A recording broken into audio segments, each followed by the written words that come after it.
Welcome everyone to Split, Croatia. I'm going to show you around where we're staying this month. So right when you walk in the front door, to the left is the bathroom. You can see the vanity here. Got a washing machine, which is awesome. And behind me is the shower. Pretty good size.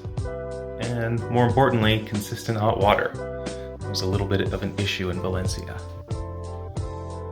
Coming out of the bathroom, we've got some cabinetry for storage. And then on this little chalkboard, our host left us some recommendations, which is pretty cool. The pizzeria was really good. I spin around here, it's the kitchen, got the refrigerator, freezer below, oven, stove, and then to the left of that, we've got the washing machine. There's supposed to be a decorative panel there, but our host told us it was damaged, and she's in the process of replacing it, but the dishwasher still works just fine. Here we have the dining room table. I'll take you into the living area. There's a desk there, got television, and above that, an air conditioning unit, which was really nice to have when we first got here. It was in the mid-80s, but it's cooled down significantly.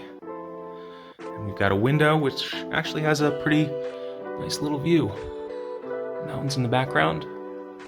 And then we've got a comfy sofa, coffee table. Take you into the bedroom. Got a queen-size bed, lots of decorative pillows. And on the far wall, 2 closets with lots of storage. And that is pretty much it. It's small, but perfect size for just the 2 of us. Here's the front door. And yeah, that's it. Talk to you guys later.